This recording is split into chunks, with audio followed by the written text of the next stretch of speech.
2026, and we're here live on Facebook once again with Right. Court Rodnowski, Yankee T News, and of course the Big Picture, Common Sense News and Entertainment. And here we are. Same here with me, Court, Yankee T News with Jason Douglas, in our great adventure to fix America and above all, fix Connecticut. Oh my God. Yeah. I'm going to go turn my TV down. Give me a second. All right. Real professional, I know.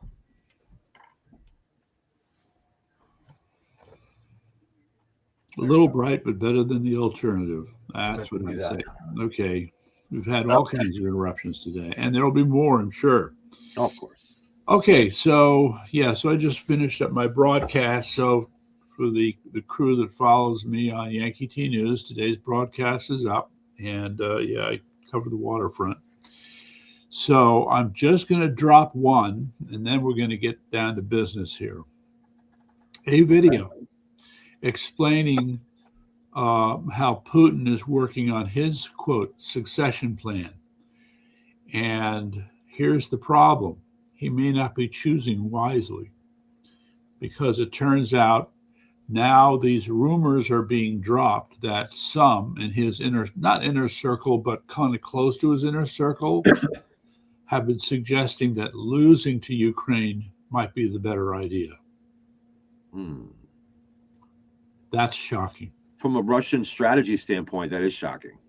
Yes, that they think there's more to be gained by, I'm not sure exactly what the terms and conditions are, but basically they're saying, we're going to leave, we're going to let it go. They're calling off the attack with no material gain in Ukraine. Yeah, no, I don't see how that rests well with the Russian people. All those families who've lost their sons, it's just, yeah. And, one of the things that concerns them is as time passes, the sheer number of disaffected veterans who survived being in Ukraine are going to form a force that could rebel against the government. Mm-hmm. Right. So they've got their fears, they've got their concerns. But if you're worried about a rabble of disgruntled veterans toppling your government, it's not a very strong country now, is it? No. That would be a problem. Anyway. They've always been a paper tiger country. They've been hiding behind a nuclear arsenal is what it is. Oh, well, that's a hell of a thing to hide behind, I'm not saying it's not legitimate. Yeah. It's a heck of a thing to hide behind, but that's what they hide behind. Underneath it's a lot of paper tiger. I'm not going there with that. I'm going to give you one more on that one. It turns out that when the Russians did their hydrogen bomb explosion, Americans were trying to conjecture just what the yield on that bomb would be. And when it turned out to be less than they expected, they went back and did their calculations, and they realized that the Russians had dialed it back on their hydrogen bomb. Mm-hmm. They could have had full force. So let's say 100 megatons, but they only went for 25. Concerned about the impact of doing full force. Yeah, of the entire planet. Well, dude, they have over 7,000 weapons. They have all these tactical nuclear suitcases, 700 by one estimate. Mm-hmm. And, you have to ask yourself, just what are you dealing with here with a group of people like this who devoted decades to being the nuclear superpower? Okay. It's just no. Hopefully just for defense. No, it would not be for defense if they plan to obliterate your country. That would be offense. Yeah. But is there evidence that the Russians are planning to obliterate our country? You're not aware of this. Well, I know they have a large nuclear arsenal. I know that they're a threat, but I don't know of any imminent, we're going to blow up the United States tomorrow or anything like that. No. But they're always poised. This idea that mutually assured destruction policy went away, it never went away. No, mutually assured destruction, I think, is a good policy because it basically the Russians love their children too. We We don't want to see the only policy for it when you're dealing with two nuclear superpowers that might be rivals is mutual assured destruction. Because bottom line is, if you attack us and destroy us, we're going to destroy you, and then everybody will be dead. Nobody wants that. And so therefore, mutual assured destruction, I think, is it's not even a policy; it's just a reality. Mm-hmm. You know. Well, we'll go with that for now. Meantime, we wanted to pick up on MAHA. Yes, MAHA Part 2. Okay. So do you remember where we left off? I mentioned talking about RFK Jr. Yeah, we spilled into that a little. We didn't get into it, though. We started on that. Okay. Also, I wish I was better set up for these things. I'm so stupid. There's a link. All right, ladies and gentlemen, go to Yankee T.news and go to the latest news links page. That's for March 16th. And you'll find a link to a rather long video on MAHA. It's a Dr. Lee, who is a doctor from Harvard, does research. I think he would call himself a cancer researcher, I guess. But what he does is he researches an aspect of how cancerous tumors grow. And so for your biology nuts, it's all about angiogenesis. So he's trying to understand how to inhibit angiogenesis so tumors can't grow. All right, so that's his thing. And for 2 hours, he carries on about the biology side and talks about the nutrition side as well. And I think it's well worth it. So one tidbit just to throw out for us men folk is the evidence that by having, I think it's, let's say half a cup at the most, of cooked tomatoes every day lowers the risk of prostate cancer substantially. Now, what's interesting is that not everybody avoids prostate cancer if they make sure they have a steady diet of cooked tomatoes. That would be tomato sauce, spaghetti sauce, ladies and gentlemen. It reduces the risk. It doesn't eliminate it. Right. However, what he shared, which was interesting, was that so you got two populations, those that take tomato sauce, those that don't. Okay, those that don't, they get prostate cancer, and the blood vessels feeding the tumors are of, shall we say, a certain size.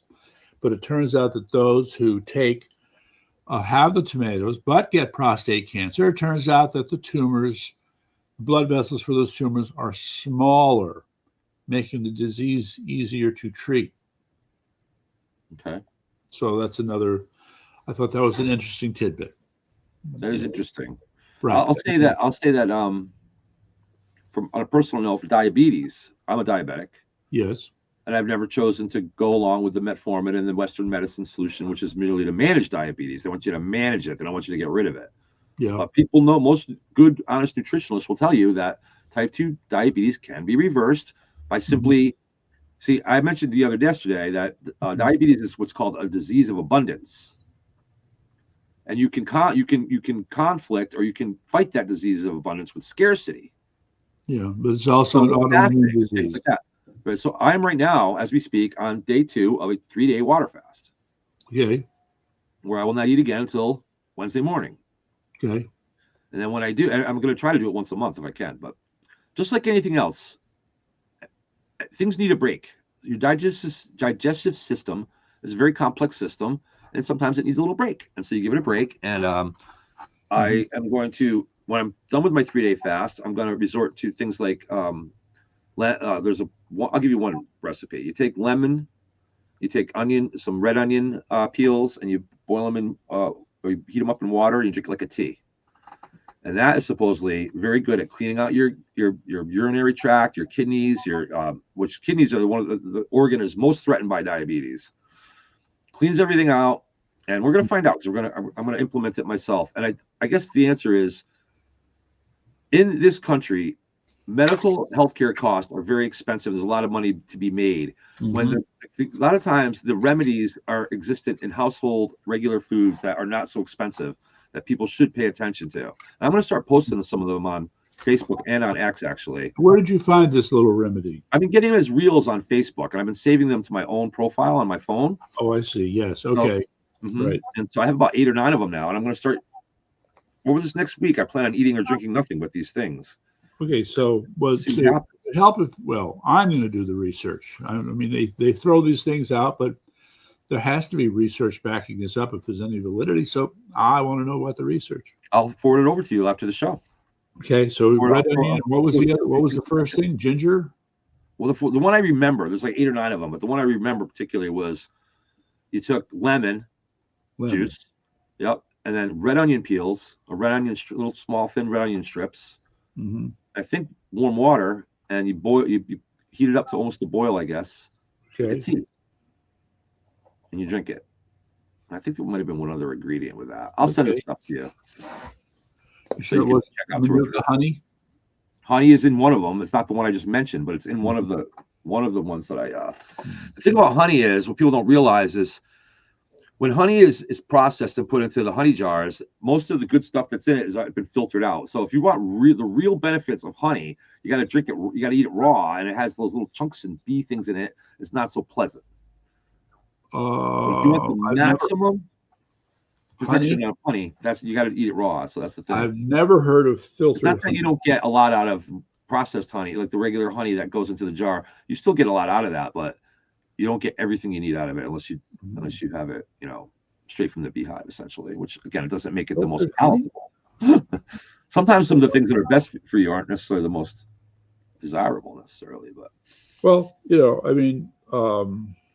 Dr. Lee in this video does emphasize things that are as little processed. I see. As little processing as possible, right? All right. So raw honey. Raw honey, right? Raw milk. Raw milk is illegal to sell in some states. Connecticut, to its credit, about 10 years ago, made the sale of raw milk legal. Right. Well, a few records they do. They did. Well, just since you brought that up, so I'm going to make who then? New England blend. All right, I'm going to have to make it a point then to get unfiltered honey. Jeez. Mm-hmm. What was the point I was going to make about what did you just mention? Raw milk. Mm-hmm. So I think I told you I ran a health food store, and one of the things I did was sell raw milk. Mm-hmm. So every week I would go out to one of the local farms. There are only 6 farms in Connecticut that did it. 2 I know of, yeah. I bought one before.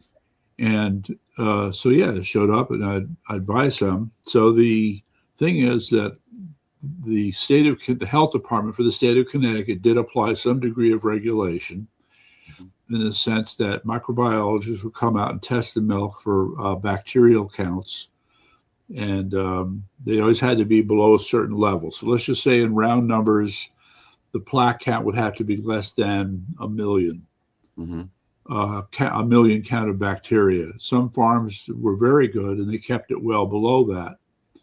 So you could be at least reasonably assured that it was safe. And I didn't get sick from any of the raw milk I had. Neither did I. Nor did my customers complain. But just trying to think. It's really no different than any other thing. If you're going to have raw meat, for example, if you're going to eat raw meat, then you just have to make sure that meat is safe to not fill with diseases and bacteria. It's no different than with milk, really. Right. So it's called good sanitary practices. Correct. That would eliminate the risk. Right. Well, I'll tell you, life on a farm can get rough. You can get tired and fed up and end up taking shortcuts you shouldn't take. So that can happen. Shame on you if you do that. Yeah. But anyway, so those are a couple of items. Let's go to RFK Jr. The extent. Okay, so perfect. RFK Jr. I think he gets the picture of what's really happening in our country in terms of the medical and the food supply, and I think that unfortunately, he's doing a lot of good things, but he's based on the issues I've seen him cover over the last year. He's only making a dent in it, and he's only making a small dent in the food supply. Okay, that's because his enemy knows how to fight. Mm-hmm. Okay, Big Pharma has the money, the means, the resources to do everything they can. Mm-hmm. and you have within the medical profession some people who have been corrupted, as far as I'm concerned, or still believe in their version of what vaccines are all about. Okay, so the I don't know how to. All right, I just have to throw this out there. One of the axiomatic assumptions is that you need to get rid of viral infections as quickly as possible. Mm-hmm. That may not be right. Okay, your body has. You want your immune system to learn it, right? That's part of it. Yes, right. And the other part that we're learning is that children who receive vaccinations turn out not to be as healthy overall as children who do not receive vaccinations. Right? That little fight has yet to come out into the open. Mm-hmm. All right, but it's being pointed out. RFK Jr., I mean, would be the first to point this out. Now, just for quick background, he started out as an environmental lawyer. So that would have been, I think, in the 80s and 90s. That was what he cut his teeth on. Mm-hmm. But then along the way, he had friends who were coming to him in the mid-90s saying, look at all this evidence here concerning autism and vaccines. Mm-hmm. And when he went down that road, he said, there's clearly a problem. So he shifted from environmental law to taking on vaccines. Mm-hmm. That was part of a long battle, where he actually got to know Anthony Fauci rather well. And he doesn't have a kind word for Anthony Fauci, I can assure you. I could agree. Right. He likes to tell these stories where Fauci was caught in a lie about a long-running lie, by the way, about vaccine safety and clinical studies. Mm-hmm. So eventually he had to, this is what they do, by the way. So that's going to be Big Pharma and all these others. They have to be sued to death. They have to be pushed to the very limit, by which time finally they will fess up, by which time the truth will come out. That's correct. But until then, they'll keep on telling their lies. That's right. No problem. The lies to foment lies that help facilitate your sickness and your demise. Right. How is that any better than what the mullahs are doing in Iran?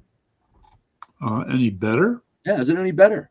When they knowingly feed us medicine and drugs and hide the results that they know can be harmful to people, and they hide those results from us. I'm confused. One of the mullahs hiding again? Facilitating pharmaceutical companies in their dishonesty. Yes. Are facilitating further sickness and death among our people. And that's no better than bombing a restaurant. Oh, no better than bombing a restaurant. Yeah, it's no better than a terrorism. Now it's more subtle. I wouldn't. Underground, but it's the same result. Sick and dead Americans. You went from sick and dead Iranians to sick and dead Americans. No. I'm comparing what the mullahs do in Iran to blow us up and kill us, to what pharmaceutical companies are doing and purposely giving us drugs that make us sick. Okay, and then covering it up. How is that better? No. Here's the problem with your analogy. It's a blanket analogy. What? It's a blanket analogy. It's not meant to be precise. It's meant to compare the morality of killing people from a bomb versus killing people through bad drugs.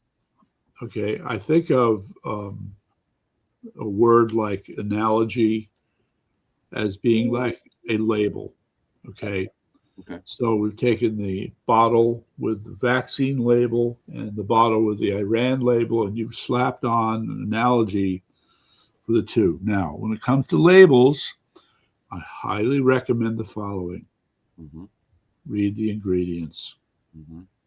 What's in the bottle?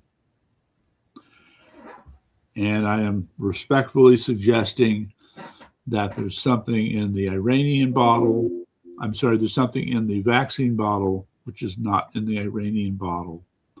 So it doesn't make it reasonable to compare the two. The results are the same. No. More dead Americans, more hurt Americans. No. That's the result.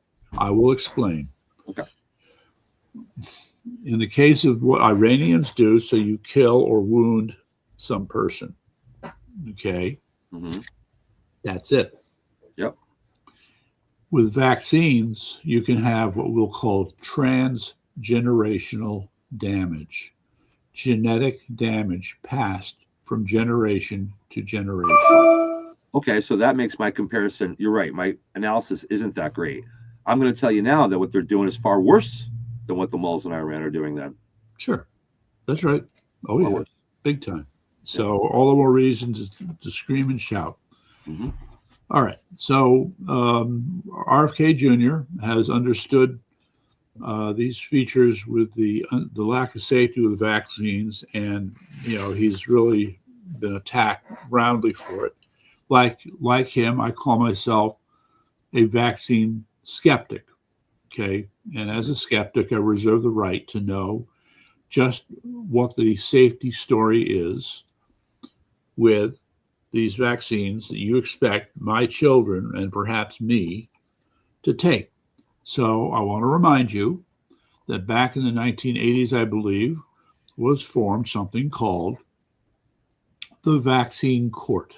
Have you heard of the Vaccine Court? I've heard of it. Okay. Any idea?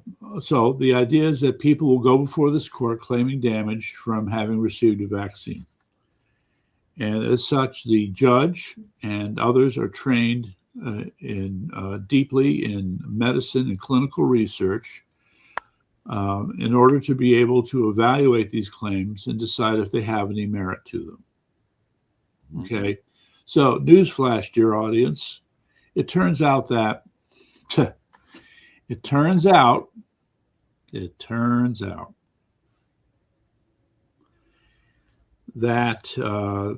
harm that is caused, let me rephrase this.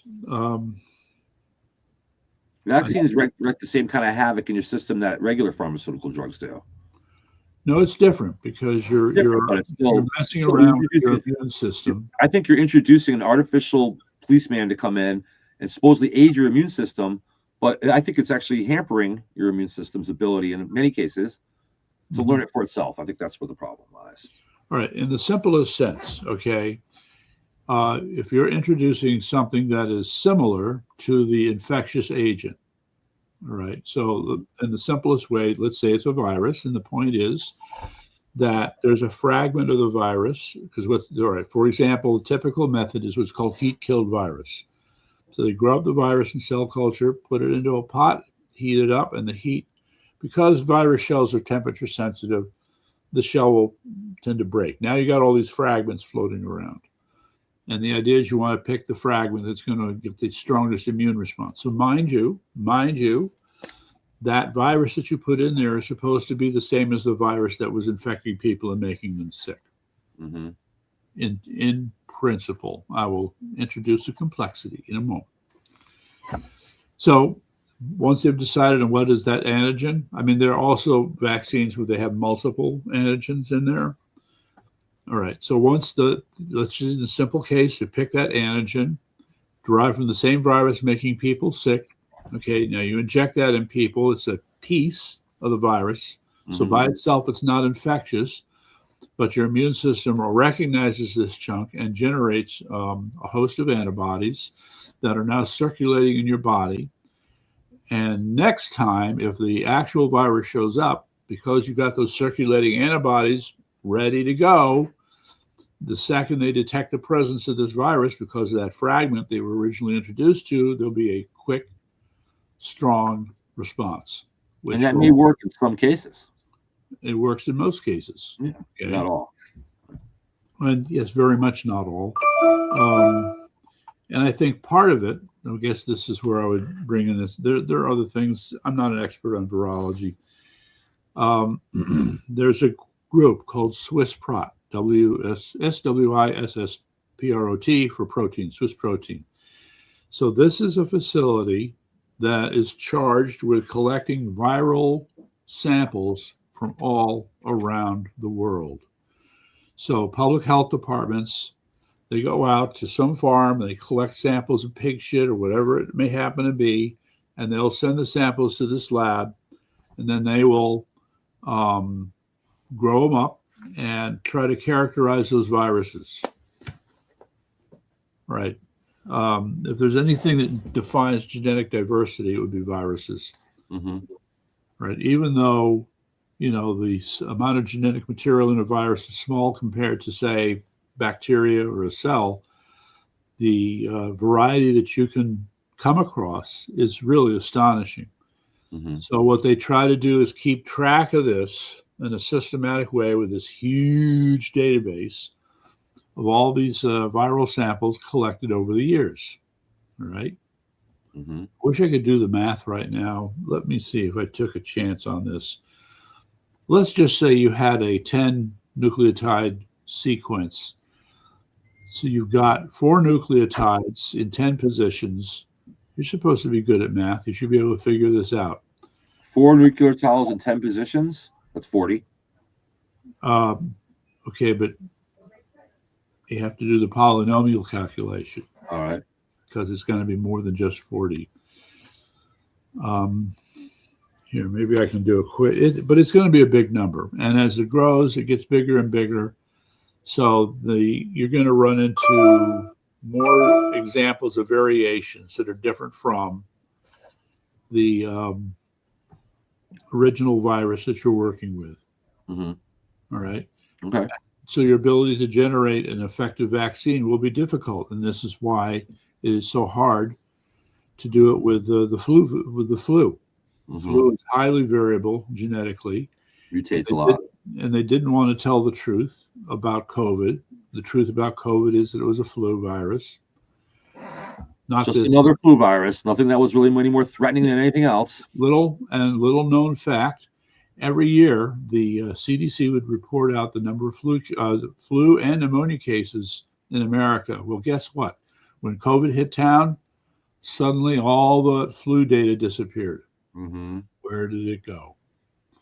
Well, they rolled it into the COVID data. Exactly. Okay. Because, well, you could say rolled it in, but it was the argument is it was still of a group. I might as well throw it in. So there was this video. I don't know what became of the guy. There's a whole backstory here. I might as well get it off my chest. A virologist, I think he worked in the University of California, San Diego virology department, but he worked with other virologists. And what they did was they collected blood samples from people who tested positive via PCR Mm-hmm. for COVID. And so the first problem, seems like every time I got to fill this all in. Here I go. First problem that nobody pays attention to. You may remember one of the very first things that happened when this whole COVID thing was announced in January of 2020. Yeah. March, when they shut down everything. There was a Chinese scientist who wanted to alert the world. He got in trouble, disappeared. But also, China put out the order that any samples of this virus were to be destroyed. Okay? Okay. All right. So all that you're left with, and they published it, was a map, a list, what should I say it, the formula for the genetic makeup of the COVID virus, right? Mm-hmm. So you would have to, not feasible as far as I know. Maybe somebody did it, but I didn't hear about it. So, well, I think that there normally in a typical year in the United States, between 50 and 70,000 people die of the flu, and most of them are elderly. I don't think it's that high. It varies. Maybe it's 30 to 50. It's not a very high, but the COVID killed 125. I think it was 175,000 or something like that. Initially, all right. So I would put that number. I would put that. Who died from what? Hands of Fauci and the rest of them have the extra numbers. Okay. This issue of who died from what becomes very complicated. It does. And since you brought it up, I have no choice but to go through it. Right. Okay. So let me finish the other part here. Okay. Which really lays the foundation. Yeah. The issue now was, since the samples have been destroyed. Hey, I'm on right now. Okay, just so you know. Sorry about that. Sure. It's getting loud in here. We had to put a stop to it. Yeah, well, this is it. We're at home. Expect interruptions. That's right. Right. Okay. So I'm trying to remember where I was in talking about this. Okay. no original samples. Mm-hmm. So if you do not have the original infectious virus that was causing COVID around, how do you test for it? Mm-hmm. The answer is you don't. You know. You can't. You don't have the viral sample. So what were you testing for then? I'm glad you asked that question. There's a gentleman, his name escapes me, but he was a German scientist. This would have been March of that year, I believe. So what he did a little what we'll call biological prestidigitation, in the sense that he picked a virus that he thought was close to COVID. He used certain ingredients to culture the virus, Mm-hmm. and he used a certain cell line that was supposed to favor the production of this virus that he thought was like COVID. All right. So it was call it a derivative test that he created. Okay. Once this derivative test was created, now we had a bunch of genetic material from the virus due to this culture. That genetic material was then used as the basis for doing PCR testing and determining if someone was positive or negative for the disease. Which is why the test was considered to be so unreliable. Well, no, only certain people, like this non-expert telling the truth. yes, would have considered it unreliable. Mm-hmm. Fauci and others had vested interest in having people believe this PCR test was telling you something. Mm-hmm. All right. Now, just to use an analogy to help you understand the problem, viruses are diverse, viruses are complex. So in the case of the COVID virus, think of you're driving on the street, okay? Mm-hmm. You see a Toyota Highlander, you see a Mercedes Benz, you see what's it a BMW, Beamer. Okay, all these different car models. Okay, now there's a huge smash up. These cars are blown to smithereens, and now you got car parts all over the ground. Right? Are you going to be able to pick up those pieces and if you had a logo without that? Are you going to be able to say this piece belongs to the Highlander, this piece belongs to the Kia model, this piece belongs to the Mercedes? No, not unless I'm one hell of an engineer. It'll be a little rough. There are going to be some questions about that bumper. Yes, Sure. or that piece of a bumper. Okay, or that piece of a hubcap. And so PCR testing is kind of the same way. You've got fragments, okay, and you have fragments. And the problem is the patient comes to you, you don't know what viruses they've been exposed to. Mm-hmm. Okay?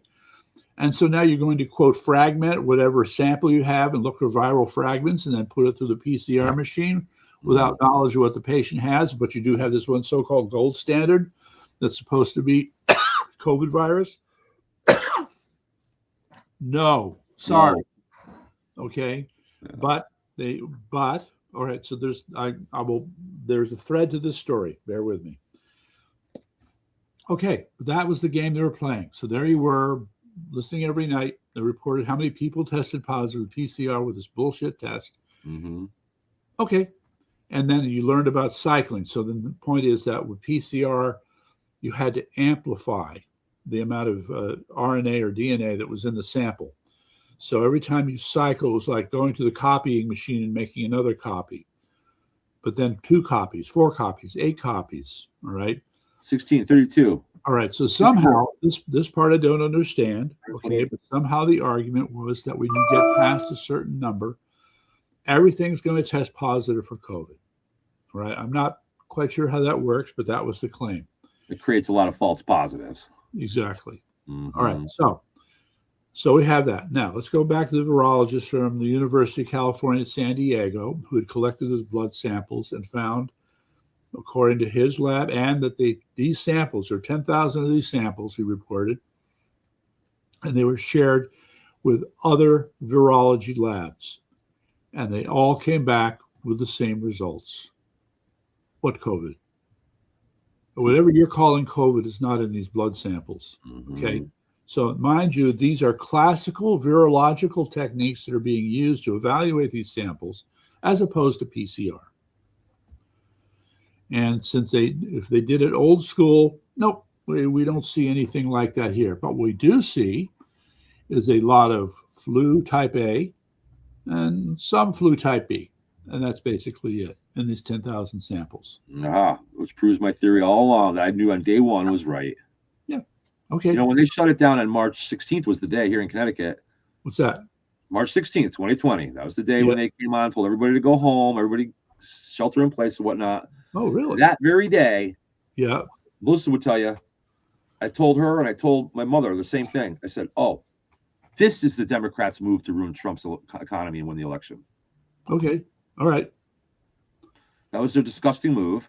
It comes out of Soviet gulag stuff, and it shouldn't happen here. And people don't. I think most people do now know that, you know, they think it was exaggerated by them to I think it was created by them, actually, the whole entire story. Okay, so there's an important part to this story coming right up. Okay, so this virologist, when he had this data in his hands, went to the CDC and said, "Dear CDC, you have been claiming that you have proof that people have COVID, and you're using it as a standard, a clinical standard, for PCR testing. Please give me your standard." This was the CDC's humana moment. That was silence. Couldn't do it. Didn't have it. Okay. And that didn't make the news. Didn't make the news at the time, did it? Okay. All right. So what happens? I believe it was around May or June of 2021. It took time. And then the I forget whether it was the CDC or the FDA. It would have to have been the FDA. They came out with a note saying, we have to admit that the PCR technology cannot distinguish between flu and COVID. Don't you love it? All right. Again, it was a matter of having to be forced into a corner, facing a lawsuit. And if there was discovery and the truth came out, boy, oh boy, would that ruin everything. Mm-hmm. Okay. So I don't know if it was a settlement of some kind. Regardless, what you found was, I want to put this, July, essentially the FDA is retracting that this PCR test has validity, and then an announcement comes that they're going to work on an enhanced PCR test that was going to be released in January of the next year. And guess who got involved in that? That's right, Bill Gates. How do you like them apples? Oh boy, another mass murder. Okay, but we never heard anything of this, and it just, the PCR testing, I guess, was still being done, but I'm guilty. I kind of lost the thread after that, but it was clear that it was bullshit. All right. Very clear. Mm-hmm. All right. So that's the PCR part of this story. When I was growing up and I'd watch follow politics as a teenager and early 20s, I would watch the media interacting with presidents and whatnot. And I would think to myself, wow, we never have to worry about having any real problems in this country that really threaten our existence because the media is right on top of everything. They're asking all the questions. You're never going to let any president get away with anything, right? Boy, was I naive, huh? Yeah, well, I think that's just it. There's a great awakening happening. It extends to how we cannot trust governmental institutions, cannot trust the media, cannot trust healthcare, cannot trust a lot of things. And so what are you left with, though? You still have to make decisions. And I would offer this. We talked about a little bit about the contamination of our food yesterday a little bit. And that's one of the major problems that leads to the diseases, that leads to all this. So really, in my opinion, the root of the problem is the food supply. And I guess the question I have is, even if guys like Bob Kraft or these major CEOs of these major food companies were to agree, yes, we have to reform our food and make it safer to eat, which I don't give them that much credit. Yeah. If they did agree to that and cooperate, how would we do it? What's the logistics of replacing? The only way to get people good, wholesome foods is to grow it locally. You can't ship food across the country No, look, if you take the Generally, time and you go through Whole Foods and look at, I'm going to say it, go down the snack aisle. All right. yeah. I'm And, talking about Whole and Foods here. Like obviously, crackers can sit in a box for okay, weeks. read the labels. Read the labels. Okay. Hmm. So the thing is that the whole food business model allowed for both organic and non-organic or standard types of food. So Hmm. yes, you're going to find snack packages, labels which read like a Cheetos package, Hmm. but then you'll find others where a bunch of hippies got together and came up with some tasty potato chips that only use 2 or 3 ingredients. Hmm. Which we're all better off eating. So it's going to be a mix, but But that bag of potato chips that only has 2 or 3 ingredients in it isn't going to be will not last as long on the shelf because that's okay, what all these other ingredients are about. no, Making it no, last it's long. more than That's that. one of the Here, big aims because when you can make food shelf life increase, you can obviously increase your profits. okay, so And let that's me really, just, I think, the fundamental thing behind what screwed up our food. okay, this is a part where you get to scream foul. I think Okay, in the beginning it was done here it for is. good reasons. I don't think they were trying to All hurt. right, I don't think any so, food industry was trying to hurt us deliberately. okay, so my family has been picking up this little snack package, chocolate almonds. Dark chocolate, right? Yeah. It has the name Nature's Garden, so they want you to think that it's healthy. They tell you it's only 150 calories. Okay, but let's read the ingredients. Dark chocolate coating, sugar, chocolate liquor processed with alkali, cocoa butter, butter Alkali. fat, then soy lecithin. All right, here's the hard part. It says natural vanilla. That's where you got to get suspicious. Oh, I'm sorry, Yeah, the natural government, the vanilla. FDA allows food companies to designate over 30,000 different ingredients and put it under natural flavors. I don't think they're all natural flavors. No, No, they're not. That's the point. no, they're not. No, not everything is To designated call as. it natural flavors and have it really not be natural flavors Okay, is a corrupt thing. so let me keep going. Almonds, canola oil, corn syrup, tapioca, dextrin, and confectioner's glaze. All right. So as far as total sugars 10 grams. That Added sounds sugars. that See. doesn't sound as bad as some other ingredient lists I've read Yeah. before. It still Okay. doesn't sound very natural. But this, I mean, technically speaking, this should not be, your first choice as far as healthy snacks are concerned, Mhm. right? So let me try this one. I've been trying to control my appetite with I would urge these crackers. Okay. I would urge people to go to their local co-ops and buy their food if they can. Well, the local co-ops. There aren't a lot of co-ops. There's one in Willie here in Connecticut, and there's one in Norwich. I know. Or one. I'm sorry. There's one in New London, and there's one in Well, Willimantic. I know there's about. They're something very good. called Food Works down my way. There's Okay. 2 of them, one in Old Saybrook, one in Guilford.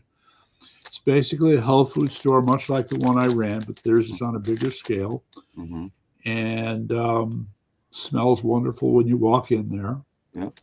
Okay, but boy, oh boy, talk about expensive.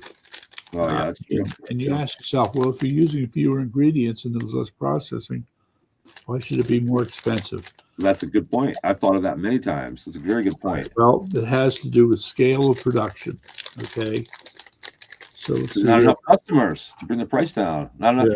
It's about supply and demand. Without the demand, the price has got to stay higher. Okay.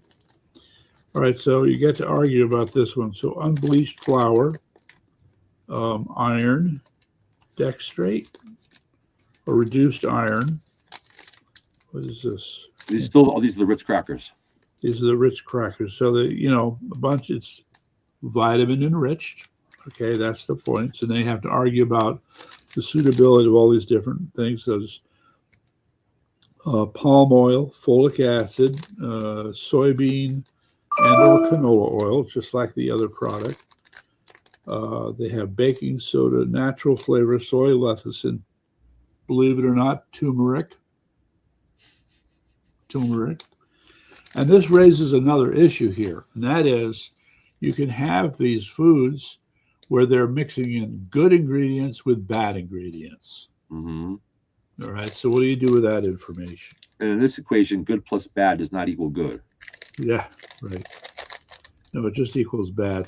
you know what I'd like to do someday is maybe What? not on the air, but just take this list of ingredients and write them Yes. on a piece of paper with a dash after them, and then find out, what is the reasoning for this?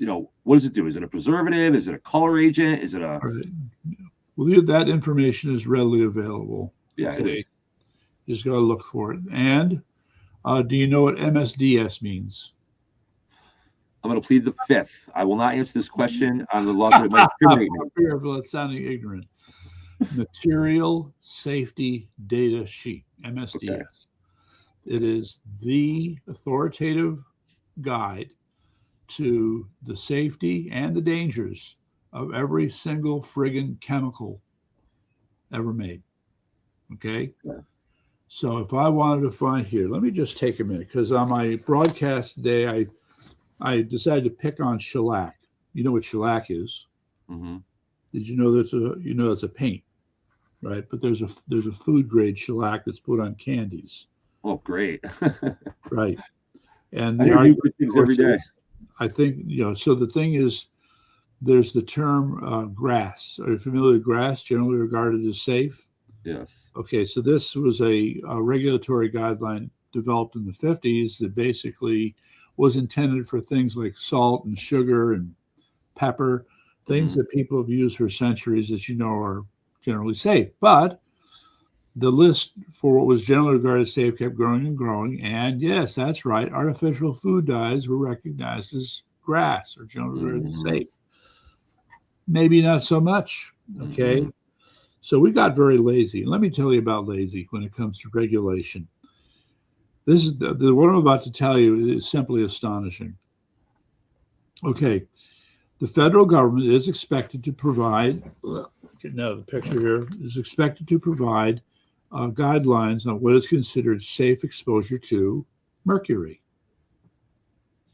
Okay.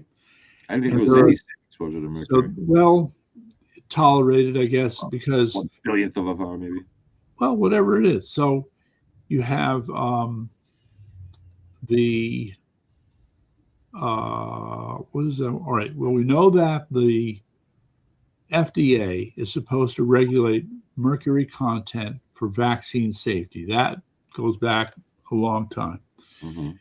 Meantime, there is, I want to, it's maybe it's the EPA. Yeah, I'm going to say the EPA for lack of a better term. And they have an office for what's considered safe exposure to mercury under occupational condition. I mean, maybe it's OSHA. I'm not sure. But first of all, it's recognized that there is what we call ambient conditions for mercury in the background. You're going to find some mercury in the soil, some mercury in plant matter, etc. Okay. Now, then you layer on top of that industrial products that would have some mercury in them. So you combine human produced with ambient, and that gives you environmental exposure to mercury. Meantime, over in this corner, you've got regulation of mercury in vaccines. Believe it or not, and this is true, for years, let's say it's OSHA, had the safe level of exposure for everybody at about here for mercury. Yeah, now it's up here. No, that for the OSHA, it's still the same. Okay. But what was happening was the clowns in the Office of Vaccine Safety were asleep at the switch. And it reached a point where there were so many vaccines approved for use that infants were being exposed to levels of mercury like this. And you gave examples like it would be the same as if it was, I mean, for what would be taught would be safe for a 180-pound man or something. Right. Not for an infant. Oh. Okay, so here's the thing. One hand doesn't know what the other's doing. You got OSHA saying this is safe, APA, and then FDA like, well, yeah. Until somebody had to bang their door down to point out that they had ignored other standards for safety of exposure to mercury. It's just, yes. So another reason you can't trust the government. Mhm. Another reason. I don't think it's. I would agree with you 100%. Other than to say, I don't think it's all like negligence. I think it's more. I think there's some real sinister stuff behind this stuff too. Um, Harder to Like prove. they're Hard- aware of the stuff. Okay. So, God, all right. Let's just put it this way, Jason. That is a whole other research institute that needs to be set up. That's correct. Okay. Devoted to conspiracy theories. Now, you're not aware, the Yankee T News does have a vice president in charge of conspiracy theories. Really? Yes, his name Who is is this Robert. person? Can this person be revealed on the air? Well, of course. I announce him every time he comes in. His name is Robert Lasher. He's our Okay. vice president of conspiracy theories. Okay. So, he has deep, rich knowledge on all sorts of conspiracy theories. So he's the go-to guy. When we get into discussion, you go, what? Tartaria? You sure about that? Hey, Bob, can you tell us about Tartaria? Oh, yeah, that's been around for a while. I think that good-hearted people generally tend to give bad people a pass a little bit too much and dismiss their misgivings as, ignorance or stupidity. And in a lot of the cases, that's true. But Yeah. I think in many more cases than what people give credit for, it's not that. They know exactly what they're doing, Yeah. and they're evil. All right. Let me give you a small example that's telling. This is Anthony Fauci. Okay. So here we are dealing with infection. Mhm. Okay. And there is evidence, okay, that vitamin D can reduce the risk of infection. Mhm. Okay. Cheap and easy. People can supplement with it. No problem. Just take a Okay. Sunday. He never recommended it. Okay. And all his blather, he never said a word. Okay. So this, for me, would be like one red flag that's saying there's something wrong with this picture. He's not making recommendations to help ensure people's safety. He's pushing people in a certain direction. Correct. Which is not negligence. It's more sinister. But I'm not. We could throw the sinister part in later. Right now, I can say, at that moment, I could say there's a list of decisions and policies and directions that I would expect, and they're not there. They are missing. Right. Because they're missing, and because in its place we have these other things, these other directions, these other standards, that there's something wrong with the picture. Now, of course, the common one is everybody points to the fact that Fauci was for face masks until he was against face masks until he was for face masks. Mm-hmm. All right. And then he went through his whole weird evolution. Right. So when that kind of crap is going on, that's when you start to get suspicious. And that's when you begin to suspect them of nefarious purposes. And given the fact that the few people that tried to speak up against that at that time were suppressed, arrested even. Yep. Right. So, it was just, how do we go back and reconstruct this in a way that really makes it clear to everybody? You and I can sit here and have this conversation and understand what happened. I could probably write a book about it if I had the time. A lot of other people understand this. Was his name Deltree? I knew it from the beginning. Yeah. I have to say, I'm proud to say I never took a vaccine. I almost did not ever put a mask on, except for a very short couple of times when I have to go into like a secure building to do my work or whatever, where I had no choice. But I only wore an actual surgical mask over my face for a total of about 60 seconds the whole time. The rest of the time was just I had a scarf, or I just didn't do it at all. And because I knew it was bullshit from the beginning. And even my own mother kicked me out from having breakfast with her every Friday, even though I was the only one there on Friday. She stopped that, and the kind of mental and physical problems it caused are incredible. And how do we tell the story? It starts with the TDS. All right. So his name is Del Bigtree. Okay. Yes. So Del Bigtree, it's called the High Wire. He has stayed on this like a pit bull. And he has a, You want to know have a place in you want to history. tell the story, the beginning of the story of what really happened with the COVID-19. Chapter 1 would be Trump's election, surprising election, and economic boom.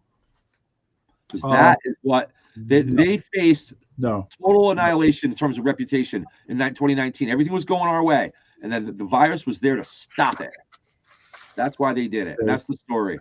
All right, I got to be all right. See, I don't. Again, I'm always very nervous trying to do these things in the middle of a broadcast like this. Yes, doctor. I'm giving you a name, and this is an example of a person who is an unsung hero. He deserves a lot more credit than he's been given. He's an extraordinary individual. I got to find the list I wrote out of the 24 ways in which the 24 ways, Dr. David Martin, the 24 ways in which I wrote a list. I still have it. I got to find it. The 24 ways in which the COVID-19 benefits left-wing communists. There's 24 of them. The 24 ways. I wrote them down. I'm going to find them and bring them to the show. 24 ways that the COVID-19 virus benefits Marxist, communist, left-wingers. There are 24 of them. I'll have to find it because I can't come up with them all again right now, but they're all there. I wrote them down. Emergency starts with voter. I'll give you the opportunity for voter fraud. Okay. The economic downturn, which is what communists want. They don't want thriving capitalist economies. It goes on. There's many of them. The specific ones and general ones. I'm going to find it and bring it to the show. Okay. All of that said, the other story not told is just how much of a negative impact COVID had on China. We had a sense from the way they were trying to quarantine people of all the items that we've looked at, all the data points. The one that makes me stop and go, it's the data that we were able to collect, let's say from 2018 to 2026, all the data on cell phone usage in China. All right. Okay. And put simply, 2018, 2019, 2020. Are you saying that a lot more Chinese died in the COVID than what they're saying? Yes. Yes. And well, I would say that about cell phone usage, I think, provides the strongest case for the argument that a lot of people died. I would argue that losing population isn't one of China's biggest problems. Regardless. Okay. Regardless, that's a lot of people. Regardless, we had a certain running narrative. I remember consulting these tables all the time about death rates in every country around the world. Yeah, you mentioned the lighting in China has gone down too a few weeks ago. Well, yes, that's the whole population discussion. We can always go back to that again sometime. But the point is that something happened, okay, and it was not good.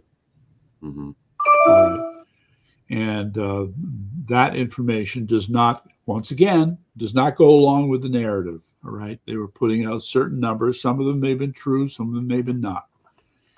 Well, they probably pulled the same stunt in China that they did here. That's all. And they fell for it a lot more because the Chinese people they're more oppressed, they're not as independently thinking, and more susceptible to disease and things.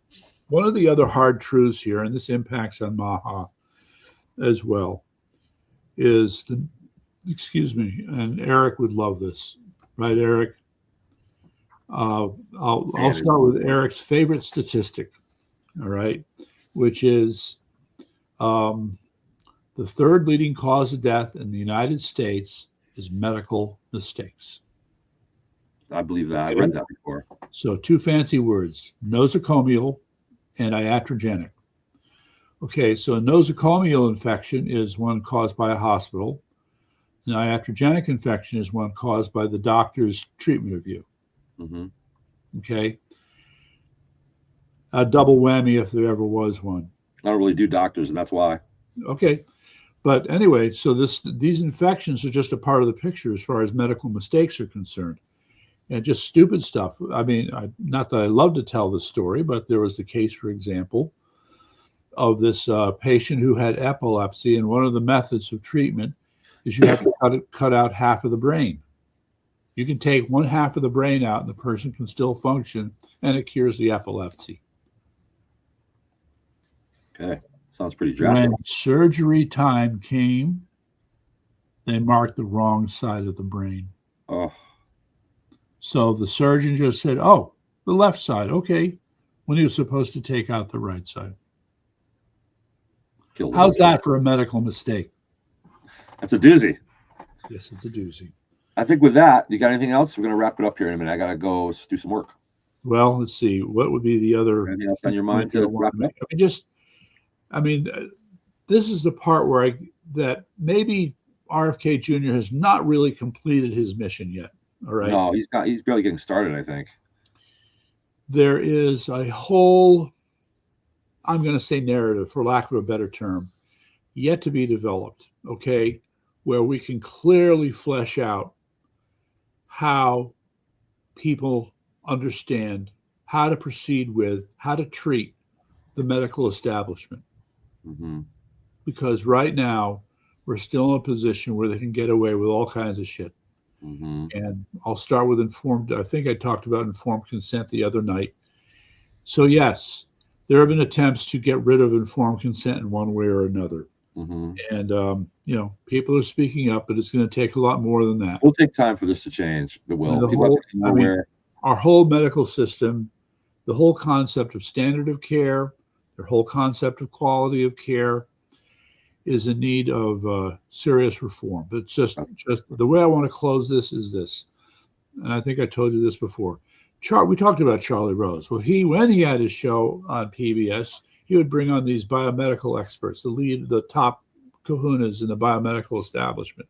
Mm-hmm. Well, on this particular night, there they were sitting around the table, and he had on as a guest a gentleman named Andrew Grove, who was the CEO of Intel. Andrew Grove is an outstanding engineer and manager, and he was running Intel for X amount of time, then came down with prostate cancer. And so he was put through the whole clinical system for treating prostate cancer. He had a horrible experience. Horrible. So he was pissed.